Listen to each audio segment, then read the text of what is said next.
following is a local resident producers program. The program content is the sole responsibility of the producer and does not necessarily reflect the views or policies of CATV2, Oshkosh Community Media Services, the City of Oshkosh, or Time Warner Cable.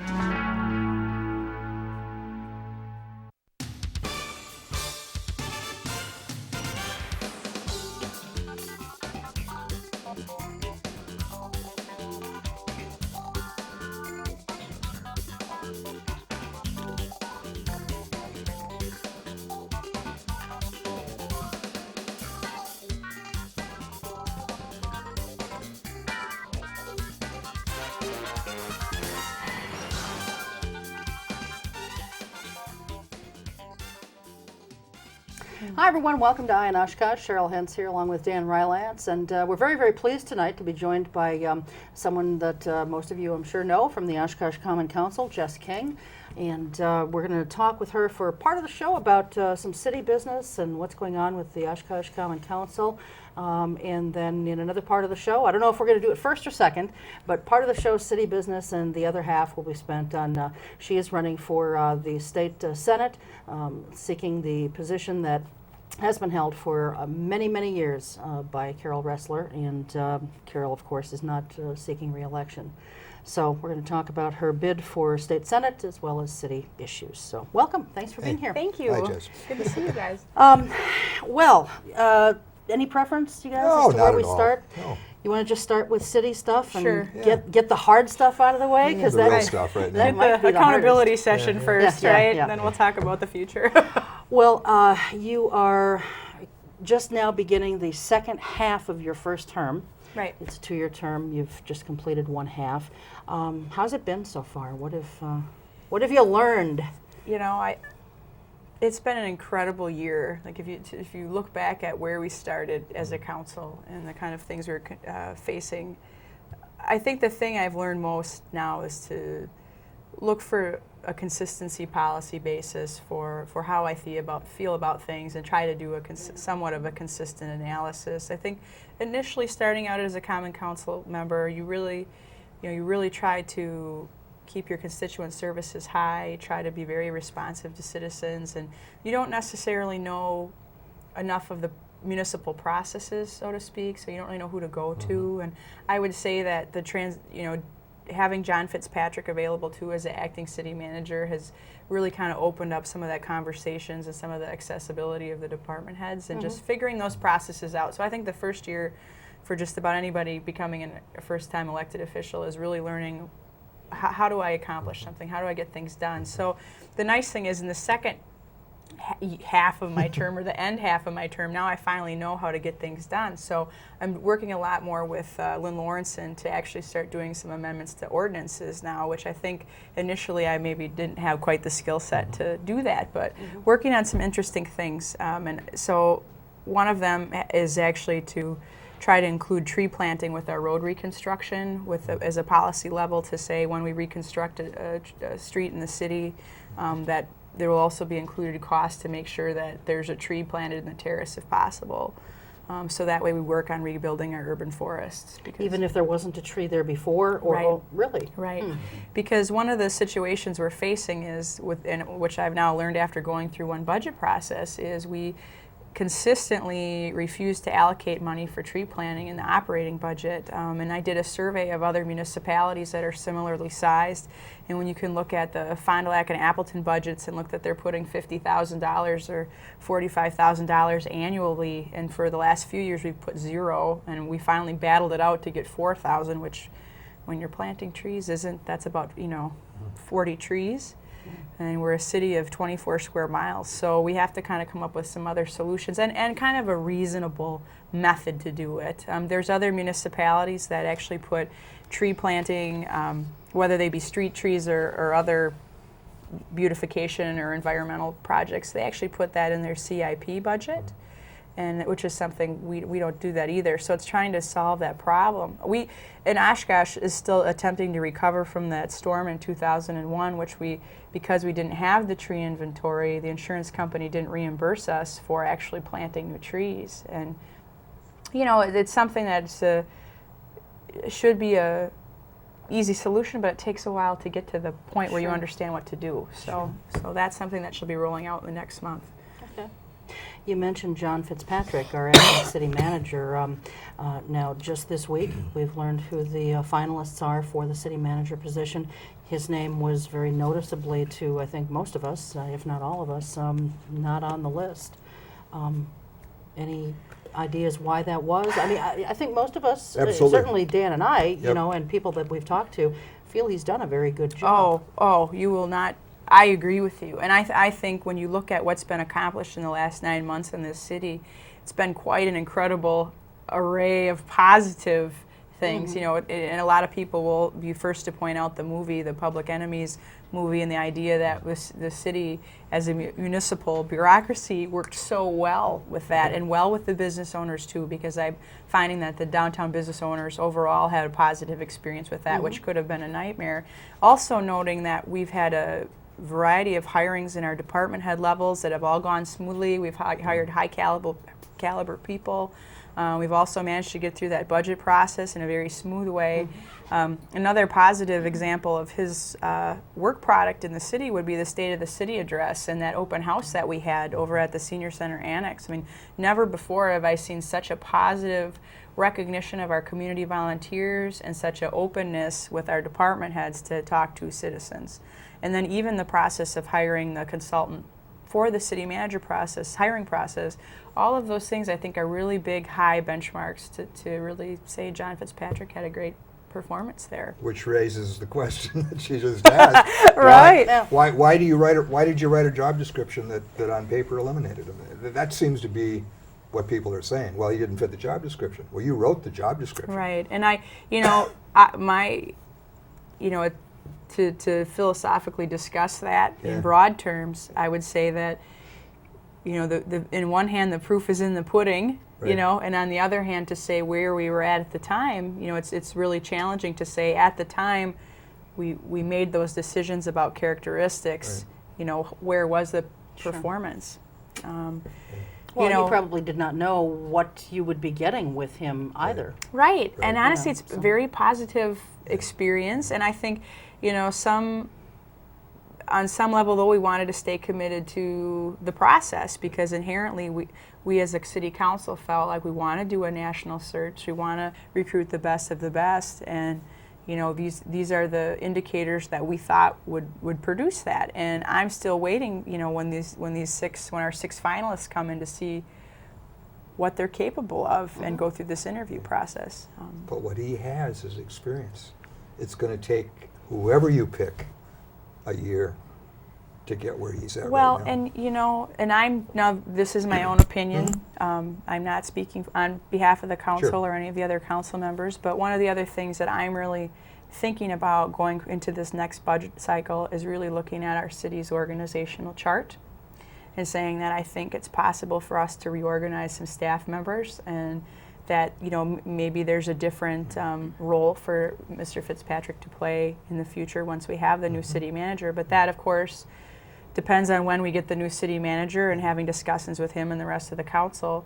You know, I would like to have some conversations with a couple of the other department heads too, because now after being on the council for a year and working with the organizational chart and then recognizing some of the pressures that we're going to have on this next year's budget, it's saying, how can we realign this? Because last year we were able to save approximately 5 jobs in our budget process that potentially could have had to matriculate out or no longer be part of our organizational chart. And I think this year we're going to be confronted with a much more critical situation where we could have maybe 9 positions in play, because the city, as you guys know, we've lost 3 of the arbitrations with our union arbitrations, and that puts us in a touchy situation. And then we did increase the city manager's salary range, which will then provide a method for all of the department heads to increase their steps and their ranges. So we're going to have a really challenging sit down to decide what's the best way to manage this labor pool, and how we want to organize. So, but in saying on a positive note, though, there may be some room there to say, is it time for the city to have an assistant city manager? and then how does that role play out and what are those duties, and I would say, to give high praise to John Fitzpatrick. I think he's very respectful of stakeholder interests and involvement and citizen involvement, and I think he was just great on communication. So those are his positives. Yeah. And so, I'd like to continue to see him play a very active and positive role in the community. He's definitely not gone. Let's put it that way. We want to keep him. Right, and if these finalists, I mean, after all, they are just recommendations. There's, the PAR group works for you guys, Right. So these are just recommendations. If their recommendations don't hit the threshold that he has set, which sounds like it was a surprise to people on the council. I think certainly people in the community were surprised by the job that he's done, but pleased. Is he completely out of the running? I'm one of 7, so I can't. I don't know how that vote's going to go. But in your mind? In my mind, of course. And in my mind, he's such an asset that, it's like you're looking at the overall team structure and the dynamic and saying, yes, it's very important to keep him here. The other competing issue is saying it would be nice to find someone with a fresh set of eyes to look at our structure, take their experience from other municipalities and saying, okay, this is what you've done here. What can you do for us? Just follow up.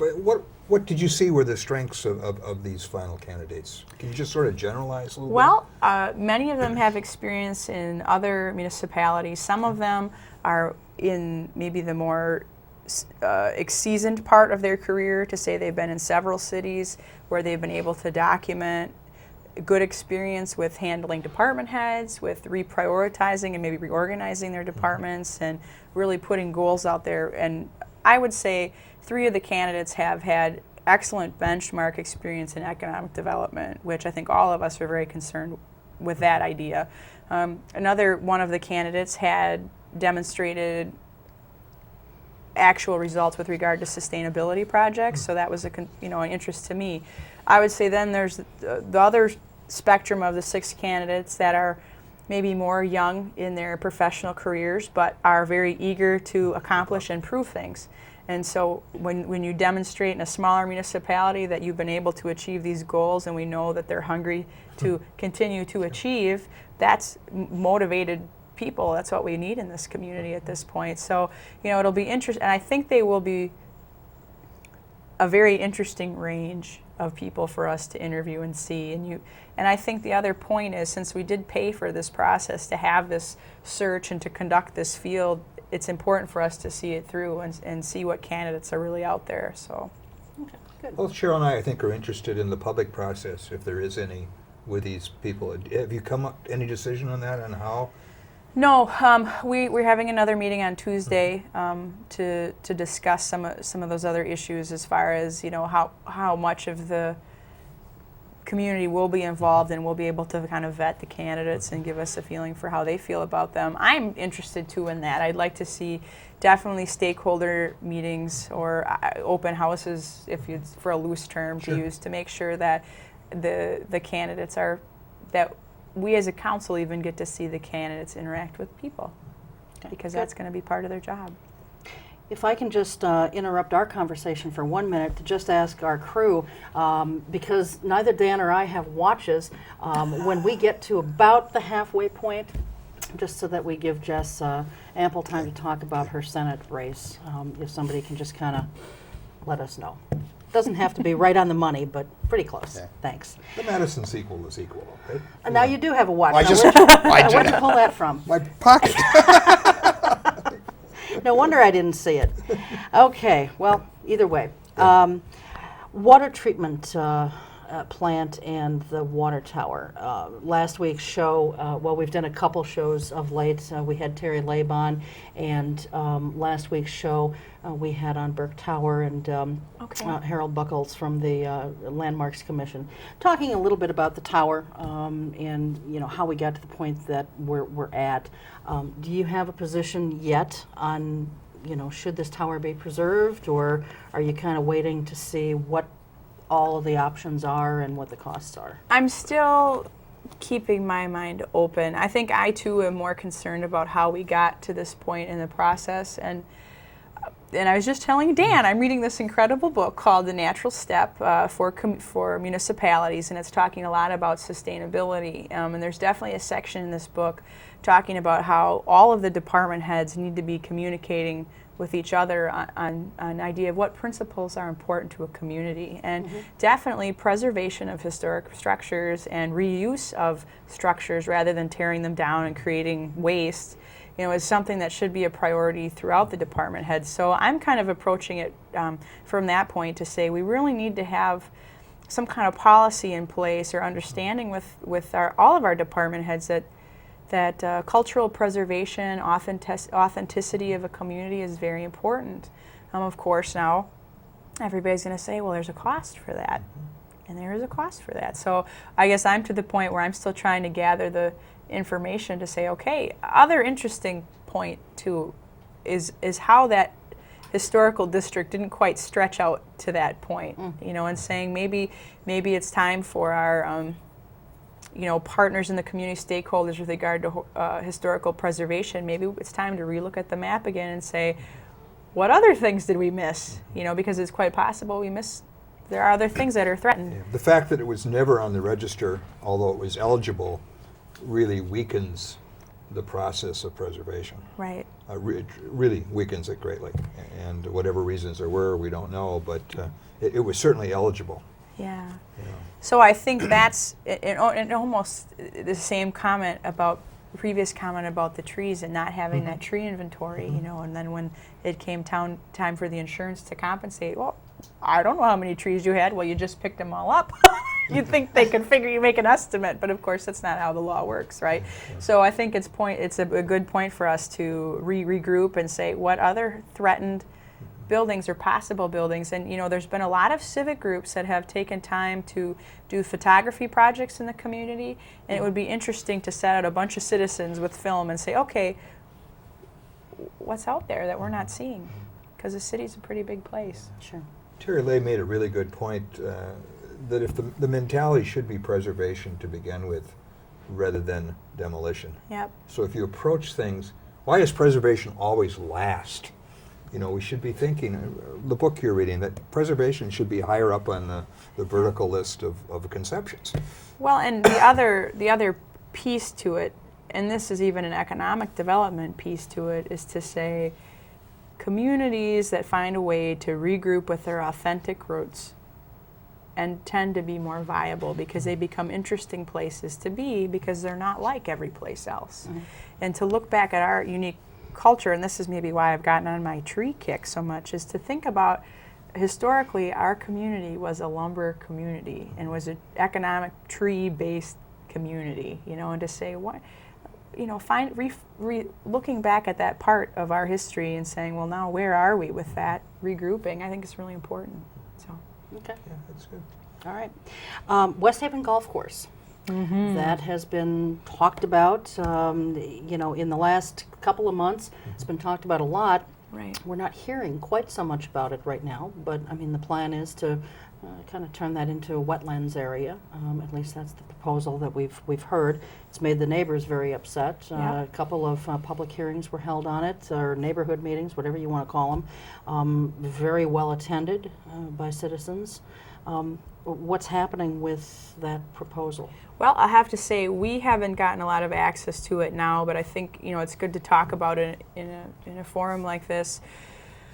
Before the open meetings, when the department was interacting with us as council members just to educate us about the situation, a year or so ago, they had attempted to use a commercial area as to identify this one piece that they were going to use to fulfill this mandate, the state mandate.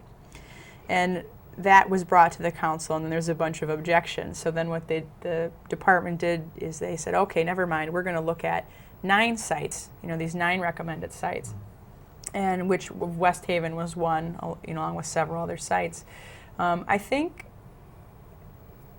and they did the economic analysis of it, of saying, well, what's more cost effective, what's more natural? Inherently, that particular piece of geography in our community is actually a very natural place to put something like this, because it is actually by those two watersheds. You know, so when you look at it from that perspective, there's inherent sense to that idea.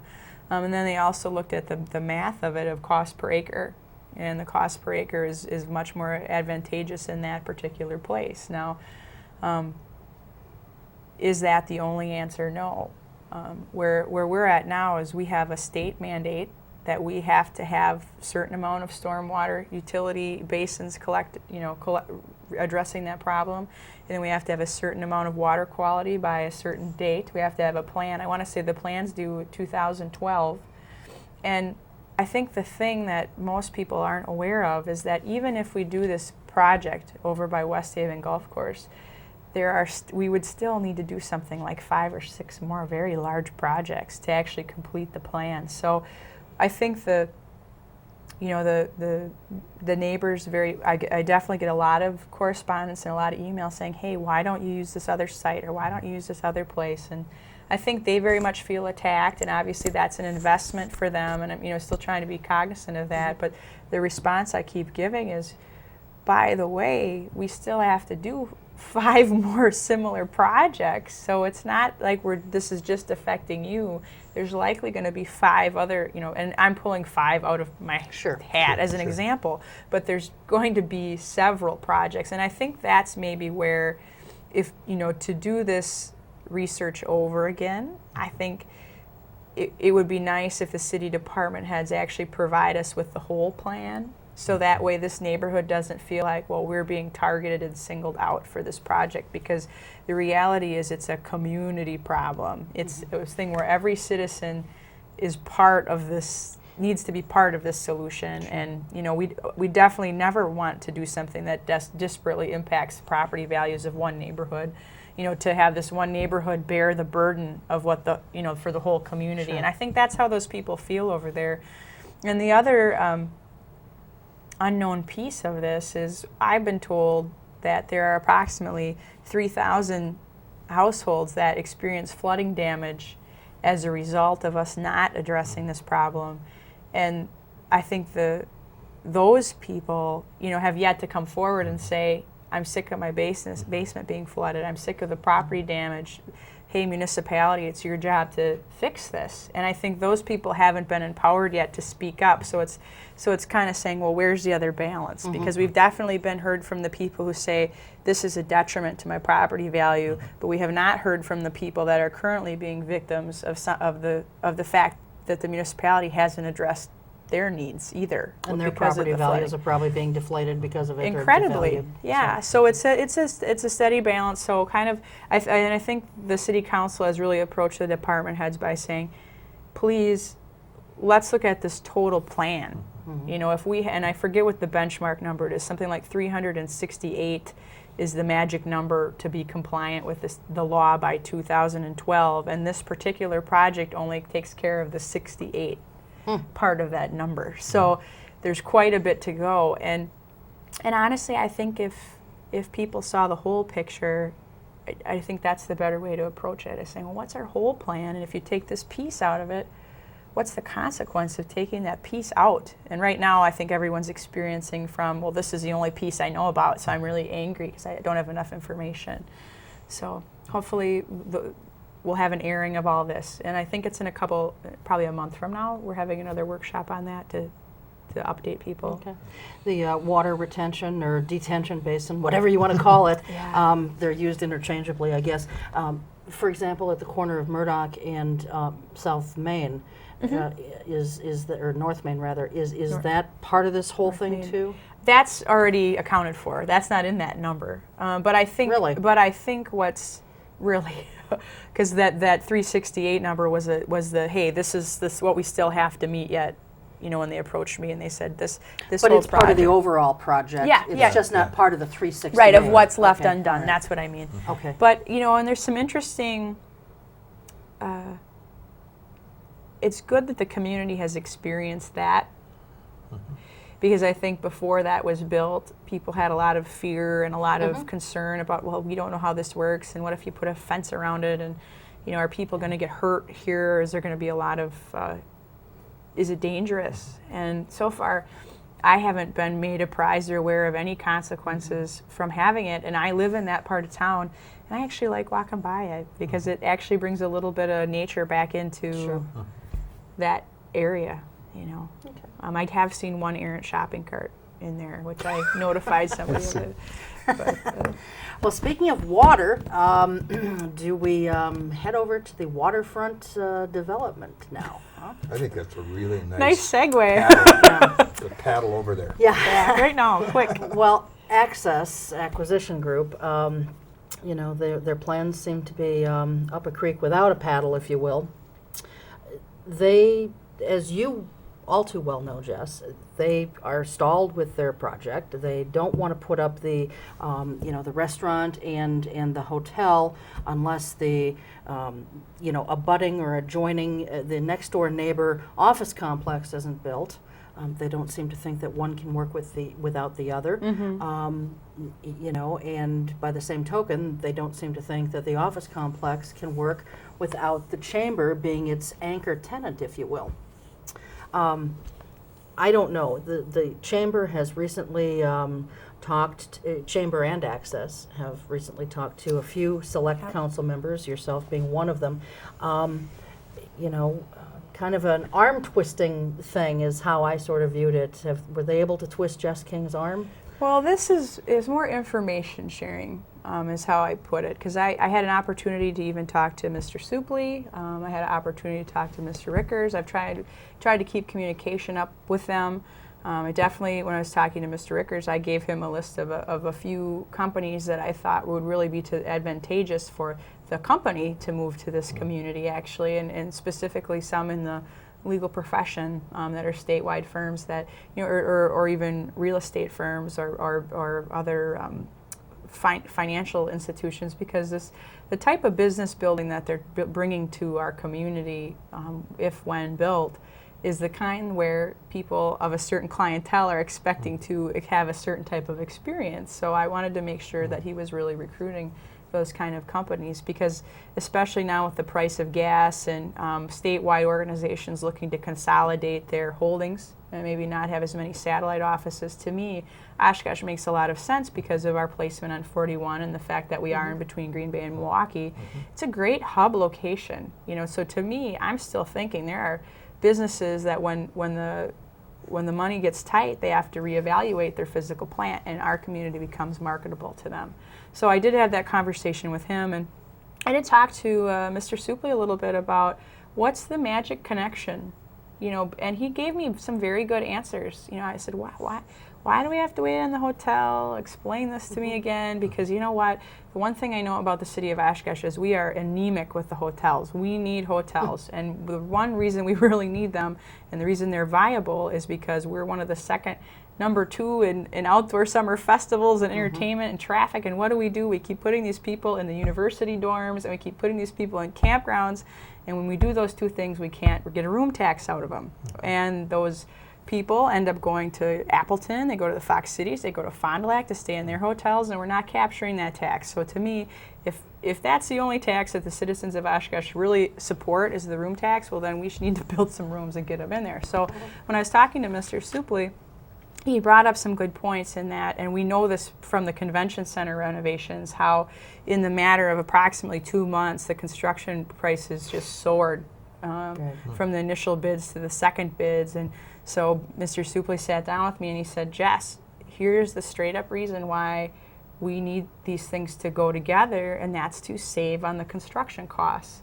The idea that then they only need to bring in that one big crane, and the idea that they can buy all these materials at the same time and have a bigger bulk order and save money, those are the kind of reasonings he's giving me. And then the other idea that when he is afraid that if you build a hotel without having this other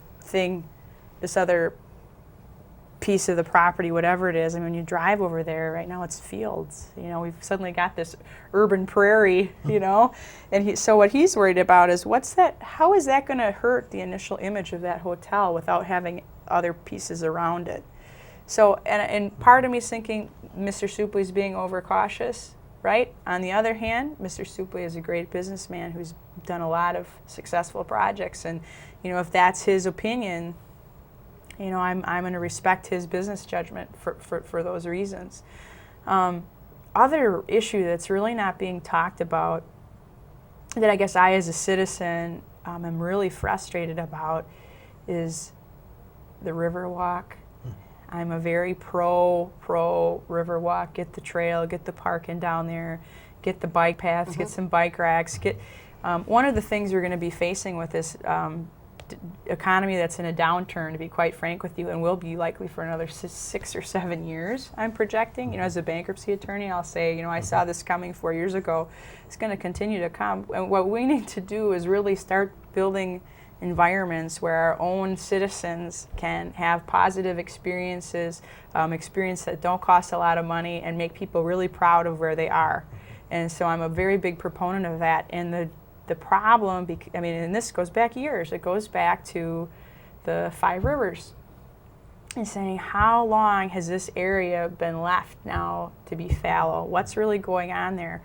I sat down and talked to Jackson Kinney about the Riverwalk, and I'm like, okay, Jackson, you have to explain to me how this portion of the access project and the Riverwalk, how is this going to unfold? And back when we were voting on the chamber building access, it was before these projects were connected or known to be connected. And one of the things they were talking about was, well, the Oregon Street Bridge, when it's reconstructed, we need to have that access way to have an on-ramp, or what's not an on-ramp, that's not what it's called, to have an access point to get up to the bridge. So that way, because the Riverwalk ideally will go under this bridge, right? That's the idea. The dream is let the pedestrians go under the bridge, have an under the bridge walkway. And right now, the way the Oregon Street Bridge is constructed, the Riverwalk will be a dead end. Okay, and I'm not keen on that. I'm like, well, that doesn't make any sense. And so what they're saying is, in order to lift the bridge up and get the access point, we need, what the logic is, well, then we need that property there, right? The chamber property, because we have to build the sidewalks and things in there to build the Oregon Street Bridge, so that way the Riverwalk can go under it. Well, at the time, I was looking at the situation and saying, well, when, Jackson, is the Oregon Street Bridge getting constructed? Because now that seems to be the pivotal thing. And he says, well, it could be 20 years yet. And so at that point, I'm like, well, if it's going to be 20 years, then there's no need to hurry on that piece right now, right? Let's do something else. But what's coming to light now is to say, okay, if the economy's bad and we need an anchor in this office building, then as a bankruptcy attorney, I'm thinking, well, what kind of business do you put in an office building to make sure it lasts, okay? Because if you look at restaurants, for example, bankruptcy statistics show 7 out of 8 first-time restaurants fail. Okay, so we don't want that kind of anchor there. Interesting thing about the OAED, I can never say that acronym right, the OAEDC, Junior Achievement, CHAMCO, and the Chamber, they're all organizations that will exist because the 1,300 businesses that pay dues to the Chamber are going to be here. Whether or not they're always dues-paying members, the idea is that those entities aren't going to go out of business, I guess is what my point is.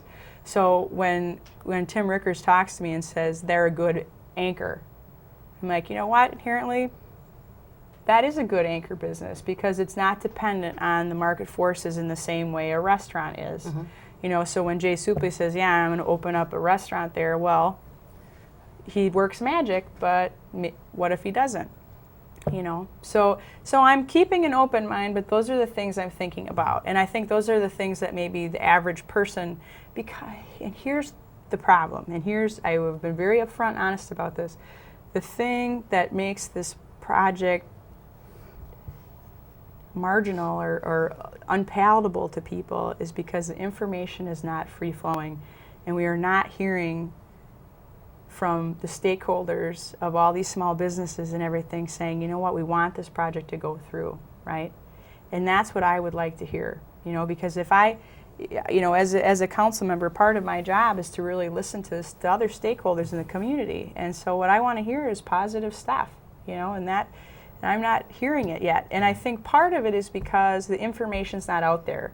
You know, people aren't saying, hey, Cheryl, you know, here are all the reasons why this is a good idea.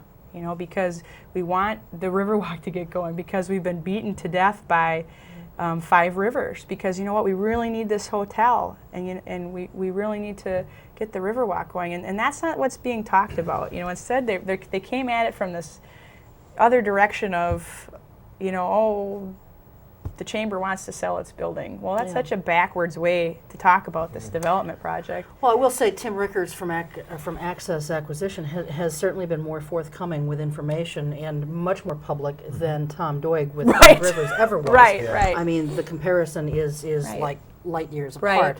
apart. And Tim is scheduled to come on the Good. program next month, so he'll be here in June. His schedule, you know, being what it Permitting. is. But Mine too, I'm here. as far as the chamber, though, are you in favor of the city buying the chamber building? Well, I want to see the proposal. The thing that I'm in favor of is the Riverwalk, and the thing that I'm in favor of is getting this project done. You know, to me, it's not really about the chamber building. It's about this project. I want to see what the price point is, and I want to hear the case for it. You know, if there are really, you know, what I want to see is the positives of this acquisition. You know, right now it's city-owned land.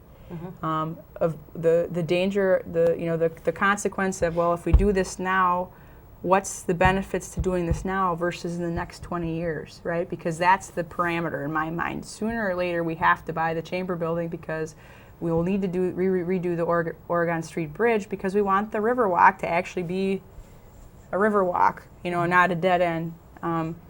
But the case needs to be made about why do it now, and that's what I want to hear. And if I don't hear, you know, positive, compelling reasons, well, you know, that will be the problem then. Of course, they didn't make the case when this came before the council the last time. Right. And that wasn't all that long ago. What could possibly have changed between then and now? Honestly, the relationship to the access proposal. You know, because when the came up the first time, it was just cities buying the chamber building. It didn't say, oh, Chamber's making a commitment to be in the access development, which will actually increase our tax base. It was suspected, though. It was suspected, and I would say, you know, but it wasn't out there. You know, it wasn't out there. And then from what I'm hearing from people is that the other tenants are now lined up. You know, that there's approximately 3 other tenants for this building. And if that information is true, and then the other tenant they're waiting for, the 4th tenant is this one, well, let's talk about compelling evidence. You know, show me the paper. Yeah, we'd like to see those. Well, we'd like to tenant hear the names of those commitment. tenants because Yeah. they've been dangled in front of everyone as carrots for a very long time. Well, and that's what I mean. Yeah. So now it has to be there. You know, in my opinion, like if we're saying shovels are in the dirt, the hotel's being built, we've got these 3 tenants, and oh, by the way, you know, here's the tax revenue from this building versus what the commitments are going to be in this building. If they're substantial, if they're a big investment, well, then I'll say, okay, then maybe this does make sense, because you know what, I do want the Riverwalk to be a Riverwalk. So we, you know, and so these are the information I need. I don't have it yet. I hear it's out there, so I want to see it in paper. And if it's all there, they could convince me because those other things are important. All right. Do we want to talk about the Riverwalk real quick and then go on to the Senate race? Sure, that's fine. All right. Because you've mentioned it a number of times, so let's talk about the Riverwalk. At Tuesday night's council meeting, you know, it was a 5-2 vote to Yes. not close out the 4-imprint TIF. So that it, you know, some of that money could be used to get this Riverwalk started and completed. Councilors Palmieri and McHugh voted against that. They felt that it should be closed out.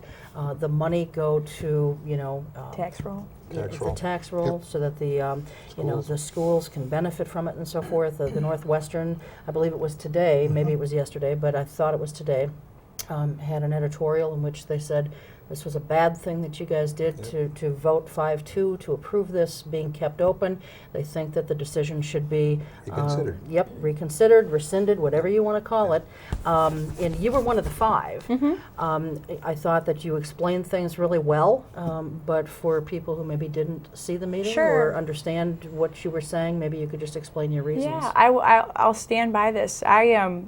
The capital improvement budget or the general fund budget, that's the normal piece of pie that we as municipal, elected officials have to work with projects that are coming forth, capital projects, things that need to be done.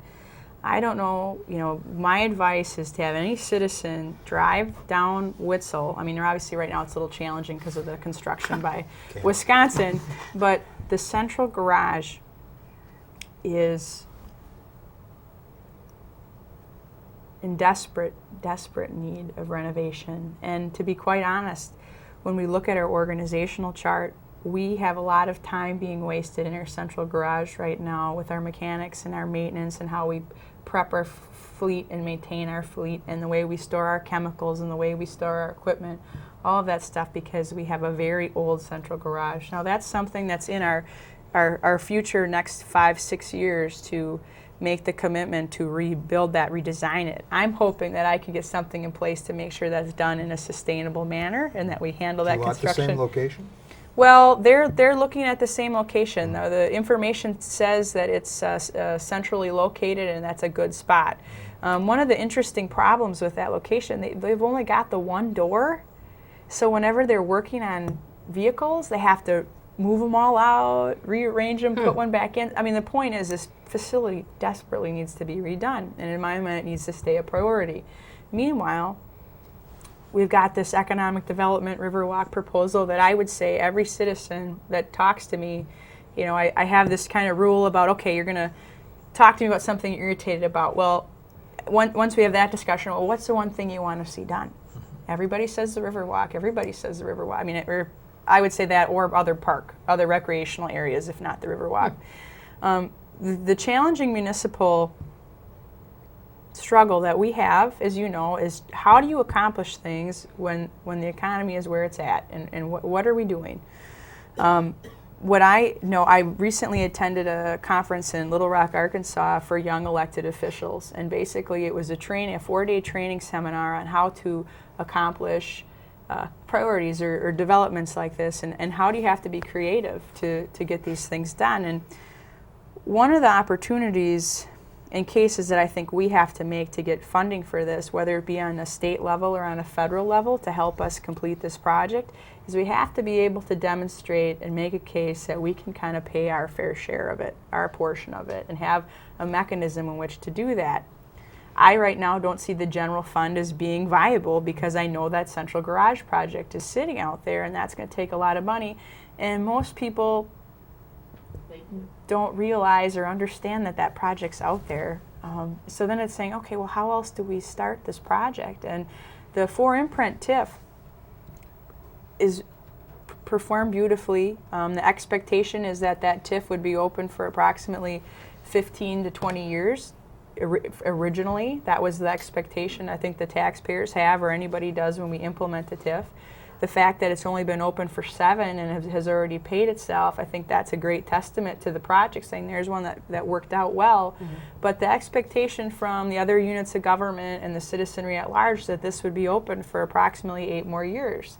And in my mind, since I know there's only so many places that we can finance projects from, to keep this open for maybe 1 or 2, 3 more years, to begin the Riverwalk needs to be done, because that project needs to get started. It's getting stale and people are getting frustrated. Now what I'd really like to do is from January to March of this next year, well, I'll still be in office at that point, is I'd really like to work with Gordon Hintz and whoever our state Senate representative is and the governor's office and approach Congressman Obie and say, here's a great economic development project. Here's a great project that could be sustainable. Here's the total cost of it. The total cost of it is quite substantial in the millions of dollars. And you know what, Congressman Obie, we're responsible enough as a municipality to know that we have to put in our fair share. So this is our plan to allocate, X number of million over X number of years. And in order to get congressional level buy-in and to get buy-in from Madison to say this is an important project, we have to be responsible and be able to tee it up. And we can't do that through our general fund. Congressman Obie is David Obie. Yes. He's chairman of the Appropriations Committee, one of the most powerful men in Washington. And so just sort of, and he lives in Wausau, I think, is his home base. Yeah, okay, just. And so, and I mean, what an asset to have in Wisconsin. I mean, in Wisconsin, and then yet a couple hours away, and to be able to make a case to that level of person about here's an economic project in our community that needs to be done. We need to make the case, and we need to come with our fair share. It's probably an earmark. Well, or or an agency earmark. If we can find a federal agency that's willing to partner with us in this level of economic development, or even river, revitalization, navigable water revitalization, that kind of thing. I think we can find someone, but we have to be able to say, well, our skin's in the game. This is what we're going to contribute, and that TID is the only way I can see us doing it. So even leaving it open for another couple of years, you're saying it would still be closed out before the city originally anticipated that it would be? Yeah, that's my understanding, and that's my... Okay. Yeah. All right. State Senate race. Yeah. Take it away. I want to ask this politely, but I want to ask it because I think it's a real good transition. Here's a person that have really learned the ropes as a council member. I mean, you're full of knowledge, you're seasoned. What's the hurry to go to Madison? Well, to be honest with you, going through that budget process and developing an appreciation for being in the municipal hot seat, so to speak, I've really starting to realize that our state elected officials get the free pass. They're the ones that have been cutting shared revenue funding to our local municipalities without having to be held accountable or responsible for the cuts. At the same time, they're the ones passing the unfunded mandates that burden our local municipalities. And again, everybody, this whole West Haven reality, everybody's sending me the nasty email. Well, the reality is I'm the messenger.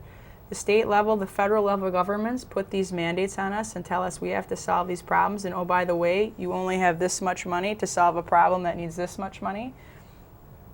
Here you go. Yeah, those were DNR and EPA mandates. Yeah. But every level of government you go higher, you become less effective. It's true. Well, you have experience. You can be effective and experienced. Can you really win in Madison? I mean, what would it really take to change Madison? Well, this is what you say is interesting. I would look at Representative Hintz's record as a freshman, as one of 8 freshman assembly elected officials, and say in his first year he was already able to bring results back to his district. He was able to move up a major road construction project, which is our Main Street for Highway 45. He was able to get funding for the Millers Bay cleanup, all within a year, and he's in the minority party and one of 8 freshmen, and he's starting to bring those kind of results back. As an elected state senator, I would be in the majority party, as I am running as a Democrat, so I would already be in the majority favored part of that particular branch of government. And the other nice thing is that I would be able to work in unison with Gordon Hintz and with, most likely with Gordon, depending on whoever the other 2 assembly people are that get elected this fall, and to say it's time to send a unified message to Madison. I'm very committed to the idea of shared revenue for our local municipalities because I want to make sure that gets paid. Because that's the reason why why our parks are starting to fall apart. That's the reason why our staffing levels are low. And if you look at some other underlying issues, the fact that the costs of health care continue to skyrocket, people know that when they pay their property taxes, they're paying for the 19% increase in municipal health care. You know, and we've got to start working on those problems. All right, now you're going to be a political person if you run. You got to put on a party affiliation, unlike you do at the Common Council level. We've talked about this before at coffee. What makes you a Democrat? What makes me a Democrat? Yeah, I mean, you're going to run as a Democrat. I am. Yeah. So what makes you a Democrat? Well, you know, I had to. You know, you have to think about this very carefully. And I actually come from a very Republican family. Okay. And so I have some relatives that are still questioning, you know, and I actually work at, some of my great mentors here in the local community are Republicans. I work at Steinhilber, Swanson, Mears, Marone, and McDermott. And for those of you who maybe don't remember, Jack Steinhilber was a very senior Republican state senator, was a Republican county executive. He's very much someone I hold in high regard. That being said, what I'm really finding with my generation and partisan politics is I'm likely more a member of the movable middle. When I had to make the decision about what party to belong to, I chose the Progressive Party because I felt, which would be the Democratic Party, because I felt that there was more willingness to allow for creative solutions and to say we are not going to be as stagnant and conservative, and the Republicans, some of the social policies that are coming out of the Republican Party with regard to things I would normally say they stand for liberty, but then I find that it's really liberties for a select few and that others aren't treated with equal standing under the law. I have some issues with that. I also have some, you know, issues with the spending issues. You know, you say, well, you know, here's a party that I would say their line is always low tax, no tax. And the last 8 years, with the policies that I've felt pursued at the national level, do not convince me that they're a party that's able to live up to their promises at this point. And I would much rather be told, here's the problem, here's the solution, this is what it's going to cost, and to be honest with people. You know, that's the kind of responsibility that I see coming out of the Democratic Party right now. I see them being very frank and very honest. And I think especially at a wartime situation that we're in right now in this economy, it's very important to be upfront about, okay, what are our priorities? How do we pursue economic development with the limitations that we have? And I find that message coming out much more clear from the left side at this point than I do the right. So that's why I picked. And I try to be very honest as a bankruptcy attorney too. The thing that irritates me the most is every day I have to work with small businesses that are really struggling in this economy. And for example, I represent a restaurant owner in Fond du Lac right now that's likely going to have to close. And I looked at his financial balance sheets and I said, okay, you obviously have a very high state income tax burden on your restaurant. Oh, by the way, do you know that McDonald's Corporation does not pay 1 penny of state income tax in Wisconsin? Well, when we're giving corporate subsidies to McDonald's and PepsiCo in Wisconsin and 21 other states aren't, that makes me angry. And then to have, certain statewide lobbying organizations say that they're supporting the small businessman, and at the same time, they're not upset that, you know, somehow Harley-Davidson, Oshkosh Corporation, Coca-Cola, they're all good corporate citizens. They all pay their taxes here, their state income taxes.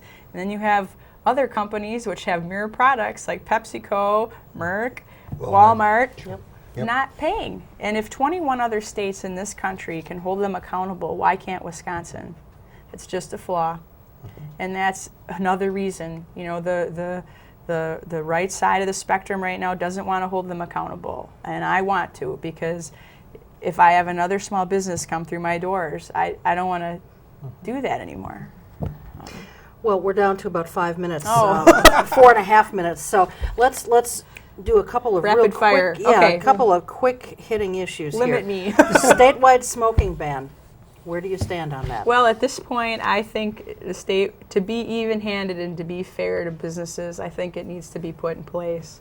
The reality is now you do have the disparate treatment of certain municipalities putting in regulation on some businesses and other businesses not have to bear that burden. So I think it's time to be even-handed, straightforward, put it in place, and then move on. Okay. Balancing the budget. Gordon Hintz just issued a statement Statement yesterday today. Okay, that he is just so opposed to this budget repair bill that was passed. Yep. You know, and for those who don't know, that action included borrowing an additional $209 million against the state's tobacco settlement, transferring $57 million from the Budget Stabilization Fund to the General Fund, and delaying an additional $125 million in school aid payments.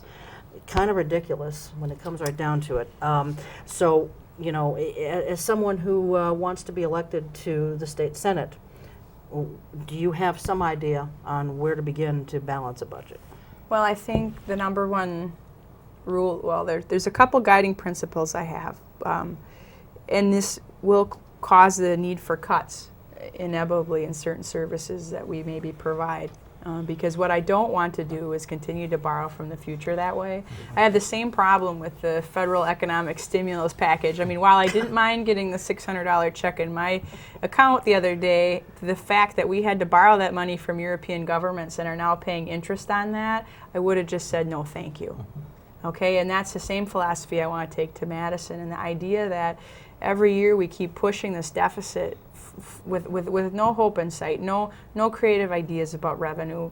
You know, the idea that you have to create a revenue for every time you spend something. You know, you need, that's how it should balance out. Not we're going to use the fictitious credit card or raid funds. I mean, right now we've raided the Patients Compensation Fund. We've raided the transportation funds. We're raiding all these things that are supposed to be kept, you know, sacrosanct for particular reasons, and that's not right no matter who does it. I don't care if Tommy Thompson does it. I don't care if Doyle does it. It's not the right way. It's not the right way to govern.